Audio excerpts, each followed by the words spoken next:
Well, today's video is about a topic, telephone conversations. So let's get into the dialogue and just go over it again line by line and see if we have some typical patterns.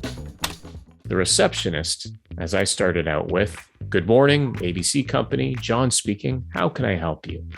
That's a very standard way that receptionists will answer the phone for a company.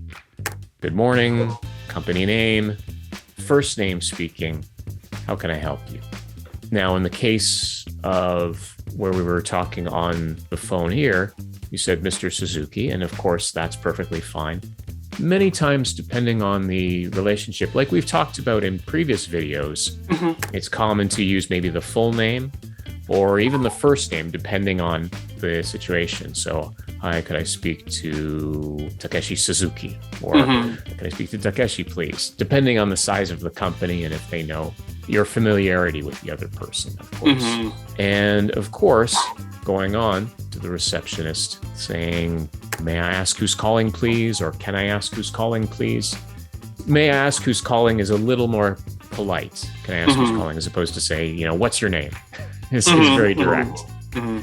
One thing that you may notice, how you responded to that, you said, "It's Fumio," instead of "I'm Fumio." That's something different on the phone. Rather than saying, "I'm so-and-so," it's more common to say, "It's so-and-so." Of course, you can say, I'm John, and that's perfectly fine, but it's more common to use "it's," or "this is," even with people you know. "Hi, Fumio, it's John. How's it going?" Right? In more casual conversations, you'll find that as well on the phone. Just an interesting difference with phone English. So on the phone, we can use "it's Fumio." Face-to-face meeting, "I am" or "my name is." How about in the video meeting, "my name" or "I am Fumio"? Yeah, I think it would be the same as well, because even though we're not in the same space, you can see each other. Okay. All right. Let's see. Of course, a common phrase, "Can I put you on hold for a minute?" Depending on the size of the company, you may hear some music in the background while you're on hold. And if you can't reach the other person, maybe they can't connect you, you may remember that phrase that we covered before, "I'm afraid," or "I'm afraid Mr. Suzuki is unavailable at the moment." Very useful for very formal situations, business situations, apologizing for anything bad. And of course, the common thing, "Would you like to leave a message?" Now, of course, when you're leaving a message, you can use polite phrases, could you tell him? Probably you don't want to necessarily give too much detail, because the more information you give on the phone, the more that the receptionist has to copy down. There might be mistakes. So usually keeping it very brief, keeping it simple. And just as I did, as the receptionist repeated back, and this is always good, so just to confirm, or they might say, "Want to make sure I've got this right." Once we've done that, the receptionist, they may ask, "Would you like this person to call you back?"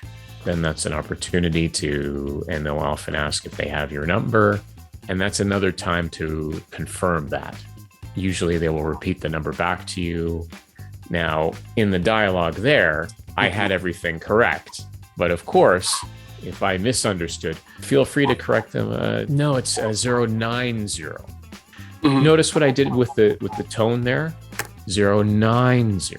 Putting the stress on the part that you're correcting. Yeah. Because if you just say it back in a more neutral tone, it's 090, they might not hear the part that they got wrong. So you always want to emphasize it's 090. Pitch up, make it a little louder, stretch out that 9. A good tip, not just for the phone, but any time where you're correcting some part of the information. Right? So the meeting is on Monday. No, it's on Tuesday. It's not at 4 o'clock. It's at 5 o'clock. And of course, a great way, if you're the receptionist and you're answering the phone, when you're finishing up the company, it's a nice touch to say, "Well, thank you for calling ABC company. Thank you for calling company name." Not every receptionist will do this, but it's a nice touch to add on. A lot of it is challenging being on the phone, especially if you haven't spoken in English on the phone much before. But feel free to take your time. And again, everybody knows that phone conversations, because of connections, sometimes take a little more time. So it's perfectly fine to ask for the person to repeat themselves, to confirm. It is a little more stressful, but it's always fine to take a little more time with it and try to take it calmly and relax. And I'm sure that things will go fine.